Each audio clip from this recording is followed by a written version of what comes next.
Hi, everyone, and welcome to the Lotus Life podcast. Welcome back. Thank you for being here. My name is Kim Fisher, and I am your yogi slash cognitive neuroscience host for today. I'm so excited for this episode because, you know, I don't often talk about the science anymore of yoga, of meditation, of the mind, and how it weaves together with wellness. And this episode, I'm going to do that. So, some of you may know, a lot of you probably don't, that at one point, not too long ago, I was thinking about going on and pursuing my PhD in cognitive neuroscience, and I wanted to work in fMRI and I wanted to dive deep into the brain. But I decided that that was a bit too much schooling for me. So I got my undergrad in psychology with a minor in cognitive science and went on to get my graduate degree, my master's degree in human computer interaction. So a lot of nerd stuff there. But my favorite research that I worked on had to do with the amygdala and the prefrontal cortex, which I did publish some research on. And then my other project that I did during my graduate research was virtual reality research with mindfulness-based practices. So all of that ties in so beautifully to who I am and what I love, which is yoga, the history of yoga, mindset training, goal crushing, etc. Because I just love thinking about how we think. It's very meta there, thinking about thinking, but also learning what motivates people and how to get out of bad habits and into new habits. And what does the brain actually say? What does the data tell us about wellness? So, I wanted to introduce to some of you this topic of processing. So, neuroscientists like to think about the brain as a computer, and we can process just like our actual desktop or laptop computers do. And our cell phones, by the way. Cell phones are tiny little computers for sure. Our brain does a couple different things. It can, and our body and brains basically talk together to do two different types of processing. One is called top down, and the other one is called bottom up. So let me caveat here and say that I know bachelor level, okay? And in no way am I diminishing my knowledge, but I want you to know that I don't know it all about this. I know the tip of the iceberg, and there's so much to learn out there about the brain. So if this interests you, please continue to learn, educate yourself like I do. Like just yesterday, I was reminded of the reticular activating system, the RAS, which I forgot all about. So definitely there's going to be a podcast probably next week on the RAS and how it relates to goal setting because it's perfect with manifestation, which I'm all about, as you know. So anyhow, don't stop learning. I encourage you, if this is really exciting for you, keep learning. But no doubt, stick around. I'm going to give you plenty to think about right now. No pun intended. So top down versus bottom up processing. Both have to do with information and how the body and the mind integrate it. It's kind of like who goes first, who thinks about the information first, who receives it, and then where does it go second. And those two different processing models can affect us really differently on a psychological level, on a physiological level, our emotional level, and a spiritual level. And I think that understanding both are really, really valuable as a hatha yogi, as anyone who's on the spiritual path, or does any type of body practice, because I think this lands more and gives more credence as if you needed more. I mean, if you do yoga, you know it's incredible, but I always love bringing up the bottom up processing as to why yoga works so well, why it's so fucking incredible, and why I can't stop doing it and will never stop teaching it. And bringing in this data driven fMRI research models to back it up sort of gives you these big aha moments. At least it does for me for sure. So let's start with top down processing. Top down processing is the brain and cognition and your higher mental faculties going first, meaning you are bringing in your past, your memories, your lessons learned, your working memory. You're thinking about, um, your wisdom in terms of like logic and what you've learned in the past to problem solve or to face a challenge or any moment in general. You're using your words about the moment, you're using what you already know, and you're also trying to figure it out. That's all top down processing, where the brain is going first. And then it passes information down, maybe into the body. It doesn't always happen. Sometimes we could say sort of encapsulated in the headquarters, as Robert Augustus Masters, I love when he calls it that in his books. The headquarters, it so much seems that way sometimes. But we can get trapped in our minds. And how many of you can relate to that, where we're actually just thinking about the experience? We're never really with the experience as it is. And I'll talk a little bit more about that because that's bottom up processing in just a second. But let's stick with the top down for a little bit longer.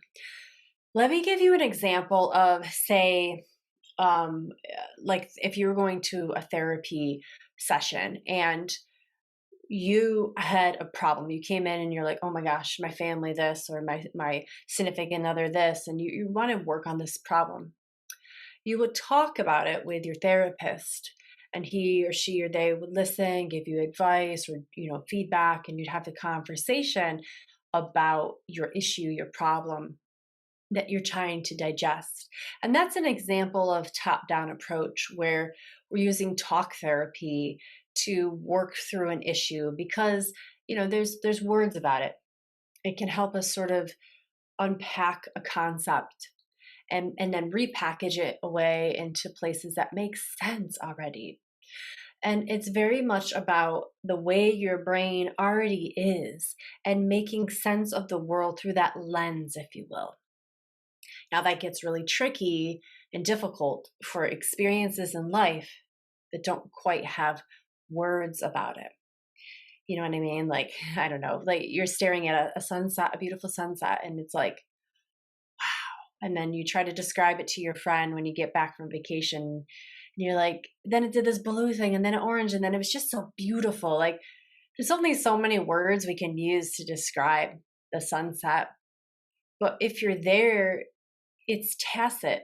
The experience is beyond our language, but yet it's real, but we don't have words for it. That's tacit. So there's a lot in life that's tacit or ineffable.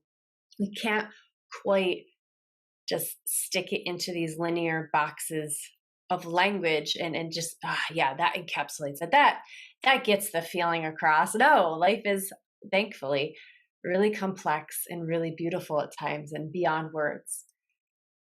So when we approach or have moments that are tacit, harder to put into words, this top-down processing does not work well. This is where the wheels come off the wagon. And that doesn't mean it doesn't serve its purpose. Top-down processing happens whether you like it or not. We have a brain. It's going to do its job. It's going to think because it wants to keep you alive. And all right, that's very cool. I thank you, brain. And we thank you. But there's another way of being with the moment. And this part excites me the most. And this is that bottom-up processing that I was talking about. Now, bottom-up processing is all about the raw sensory info coming in to the body via your touch, your taste, your sight, your smell, and other senses that we have, such as imagination, etc. I consider that a sense, especially in Japanese culture of forest bathing, which I'm studying, having the imagination come in, and even body sensing, radar sensing, they call it, is a really strong part of forest bathing as a side note. And it is considered separate, but still very important sensations and sensory information modalities that we have. So you have your senses, and that information is coming in from the body. And then it's fed upward toward the brain where we then label it, right? We label it, pumpkin pie. That's the smell of pumpkin pie. Or that's the feeling of pain. I better remove my hand from that hot stove, right? Or, that's the feeling of joy. This is such a beautiful yoga class. I'm glad I came. But before it hits the brain, it stays and it's in the neurological pathways of the body. And this is a very special place for this experience because we can actually be with the feeling of something before we label it. And we can capture that feeling on the yoga mat. In fact, I think it's the best place to practice it. I've got another tip for you on how to practice it in just a moment. On the yoga mat, we're holding asanas for, I don't know, 5, 10, 15 breaths or 2 breaths, depending on the style of class that you're taking. But in that moment, and even in the transitions between postures, there's so much to feel. And if you tune into that experience, it's beyond words. What is that feeling in your bicep, in your tricep as you're doing a chaturanga to up dog? It's a tingling, and then suddenly it's hot, and then suddenly it's like sandpaper, and then suddenly it's like glass, and then suddenly it's exciting and it tickles. And yeah, but like still it's the feeling. I've got the words about the experience, and then there's the raw experience itself. How many of you know what I'm talking about, right? If you've done hatha yoga or any form of exercise or any form of kinetic body awareness, scanning or movement, you probably know what I'm speaking of. And it's these really beautiful moments where we can truly experience things as they are before the almighty mind comes in and labels it with whatever word: apple pie, warrior one, meditation, the mantra om, or that's pain, that's pleasure, before the brain gets a hold of it and slaps this label on there, and then that's it. The experience kind of stops. We can no longer be with it. But if we catch it in the body while it's happening and we pay attention, even if the word sneaks in about what it is, we can sort of reverse that and go back into the body through the breath. Take a big breath in.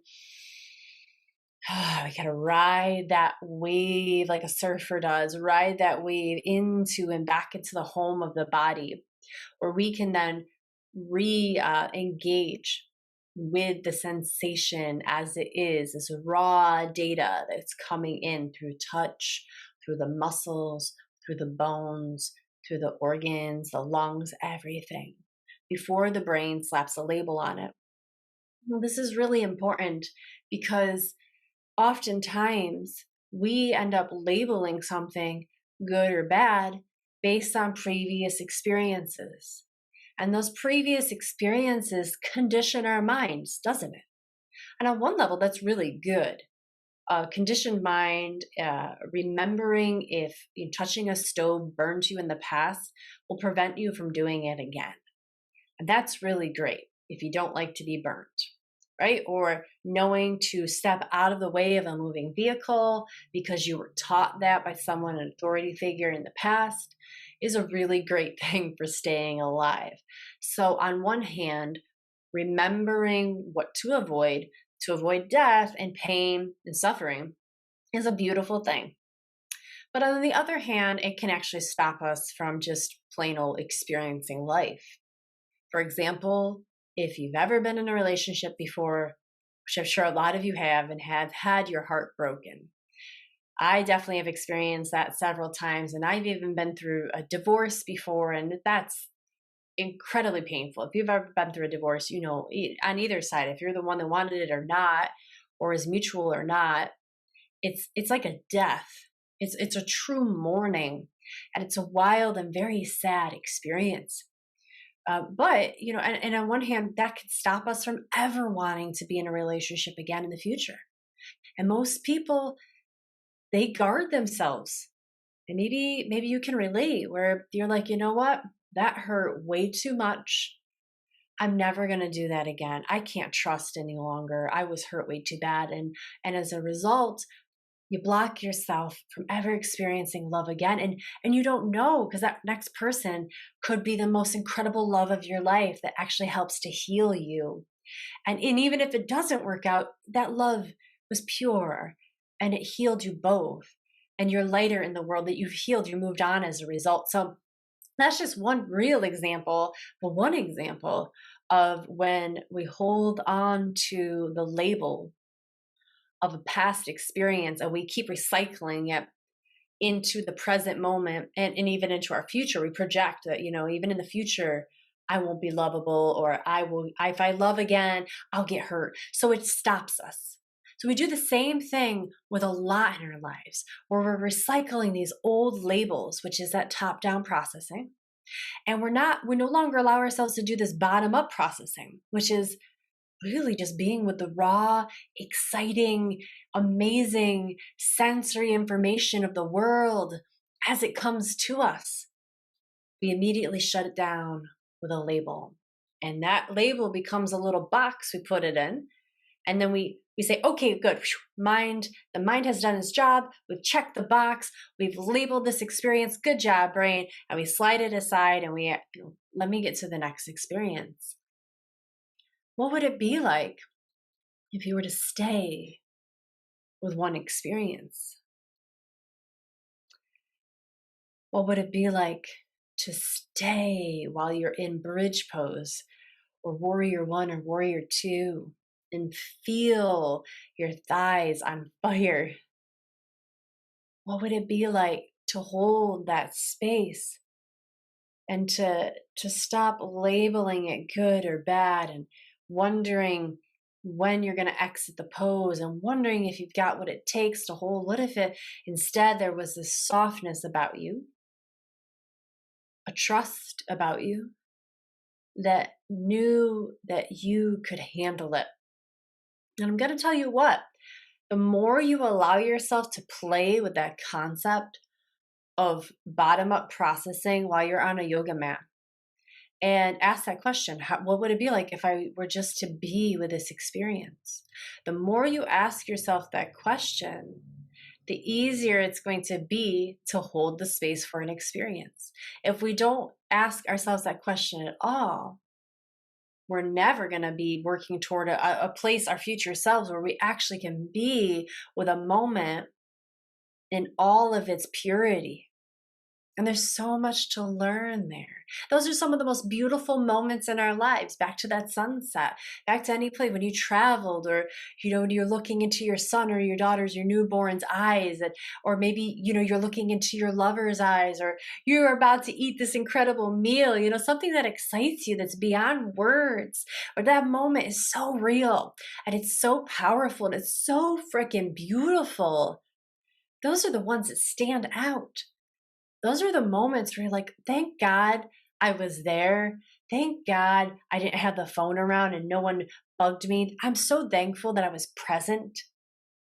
That's what we mean when we say that, right? Where we're present means my mind shut off for a second. And I was actually there experiencing it with very little to no interruptions from my mind. We also call that a state of flow. Flow is where, it has to do with challenge too. You're like a little bit just beyond your challenge, but not too under challenge, so you feel bored.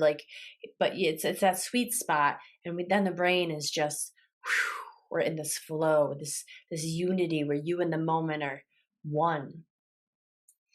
So in talk therapy, going back to that example of therapy, what you might experience in something, say like CBT or cognitive behavioral therapy, is your therapist might actually have you hold your body in a position that is opposite of how you feel. Let me give you another example. So if you went to therapy and you were like, I have a huge issue with self-confidence. I can't even speak to a room of 2 people, and the job it has got, even though it's on Zoom, requires, a remote job, requires I speak to people of 50 or 60. I can't even Like, I have no self-confidence. I can't even speak to these little rectangles on my screen. I need help there. So what your therapist might do is say, all right, stand up, you know, strike a pose, roll your shoulders up, back and down, and stick your chest out. Imagine there's a cape behind you and hit the superhero poses. And there's research in that the way you hold your posture, holds your body, affects your thinking. It affects your mental faculty. It affects how you perceive the world. Same is true for diet, by the way. There's a lot of research that the foods you eat, especially levels of glucose, directly affect how you perceive a challenge. Same with aerobic exercise. Those who are in more or greater shape tend to view challenges as less threatening. So there's a lot of evidence out there that your body, in the shape that it's in, the food and drink that you give it, the quality of sleep, even the postures that you're holding, really is like a gesture. Postures are gestures, and so are yoga postures, by the way. All gestures that are meant to grab the feeling of whatever it is you're trying to imitate, whatever it is you're trying to gesture, or bringing the feeling of that into your actual body. So going back to that therapy example, you would hold your power superhero posture, even though inside you feel broken and you feel like a piece of crap and you feel like you're not worth anything. The posture would eventually trick your mind into thinking, whoa, hold on, we're getting these superhero posture vibes right now.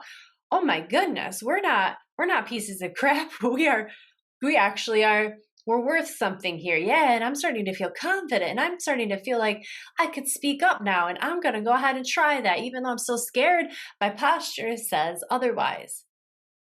And let's flip that. And actually, by the way, your posture sends a lot of signals on the same thinking to those who are observing your body language. You can affect other people with your positive posture. So there's this systemic effect as well of bottom up processing. So that is, in a nutshell, top down and bottom up processing. I just want to hit one more time that having a physical practice, whether that's exercise, karate, qigong, yoga, meditation, your radical rituals that I love talking about, where you're dancing in the morning and you're journaling, all of this helps you to feel life as it is. Feel the moment as it is. Before the mind, all of its conditioning, all of its words, and all of its logic, all of its likes and dislikes, fears and safety, all of that stuff in the mind, that's beautiful, but is sometimes unnecessary. And it certainly blocks you from the moment at hand.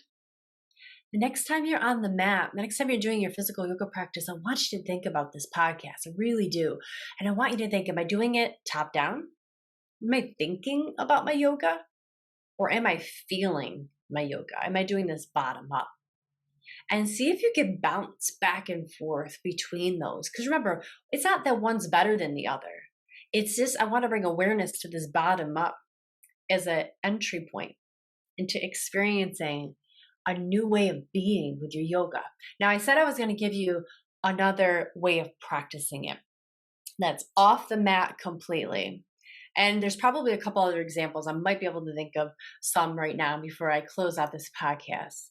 But the next thing you can practice that's really filled with lots of sensation and that will allow you to practice this bouncing back and forth between top down and bottom up is hunger. The next time that you are hungry, what I would want you to do is to pause before you open up that refrigerator, before you get in your car and head to your local whatever drive-through or grocery store to get food. What I want you to do is to close your eyes, take a deep breath, and feel the sensation of hunger. Normally, what we do is our stomach, our blood, all the organs, they send signals to the brain saying, hey, we're hungry, we need some nutrients. And the brain goes, we're hungry. And then there's this word of I'm hungry. And then there's a whole trigger of events that take place after that because of this phrase, I am hungry, hunger. But before that, there's a whole world there, bottom up, where you are feeling their sensation of hunger. And it's wild when you do it, you guys. It's so cool because it's like your hunger has this whole movement and dynamic sort of layering to it. And hunger is not just one flat signal. Hunger has peaks and valleys. It waxes and wanes. It has fire to it and intensity. It also is very acidic and sort of bubbly, right? And then it's effervescent. Like you'll go through this whole wave. And then sometimes you might even feel, this happened to me once. I was doing my 200-hour yoga teacher training. And I remember sitting on the hill overlooking, this is in the Berkshires, it's really hilly there, and it's just beautiful. And I was overlooking the lake that's on the land there. And I remember staring, the sun was going down and I was looking out, and there was a house across the other side of the lake that was small, but the lights were on, there was just a little light on. And as I looked at this house, I remember going, oh my God, I'm so hungry. And because of my training, because of exactly what I'm giving to you right now, I remember going, all right, well, cool. Like, I'm hungry. Great. I can try this experiment out that my teacher told me to do. So I put my hands on my belly, I closed my eyes, I took a deep breath, and I went into the experience of being hungry, the bottom up processing of it. And I thought, all right, then remove this label of the top down and just sit with it. What's there? What is the experience of my hunger actually like? And what was really wild is that not only did I get to feel all of the physicality, the complexity of the feeling, the sensation, but then I had this wild and unexpected gift of a voice inside saying, you miss home. And I realized in that moment that looking at the house across the lake and the light on was a symbol of family.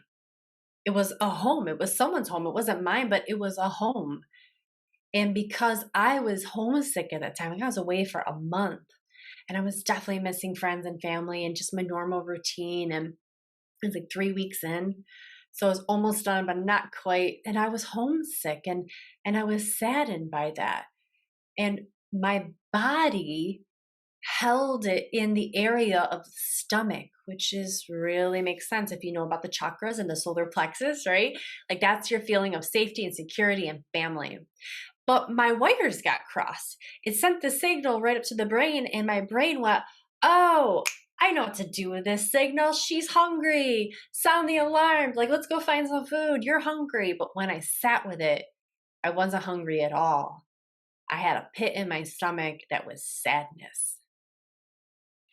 How many of you can relate to eating when you're sad, right? We eat our feelings. Have you heard that? Have you done that? Anyone?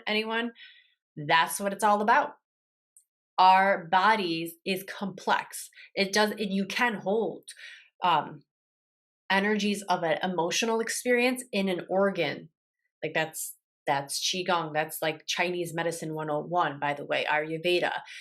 Your organs hold and store emotions and sends the signal up to the brain. And if we don't know about this top down and bottom up processing, we're always going to side with the brain.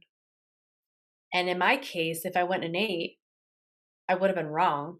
I wasn't actually hungry, which can put out your digestive fire rate. We don't want to be walking around with too much food in us. It can lower our energy levels.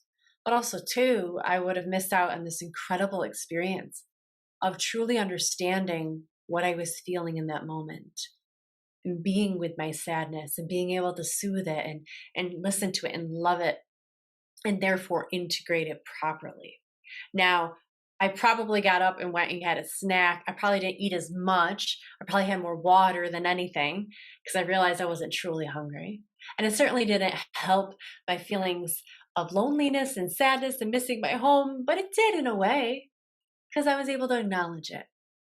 So if you are ever hungry again in the future, next time you're hungry, do this test.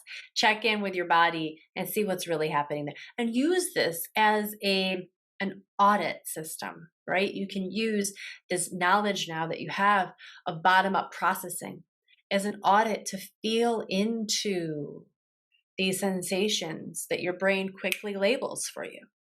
Could it be something else? I don't know. Let's find out. Dropping into bottom up processing really makes you a more awakened and in tuned individual to your body, to the experiences you have around you that are really such gifts. Oh my goodness. To be alive and to be resting in moments that don't have words. I think that's what it's all about. I hope you loved this podcast just as much as I love talking about it with you. Thank you so much again for being here. You guys are amazing. I hope this served you in every way possible. I love you guys, and I will see you next time.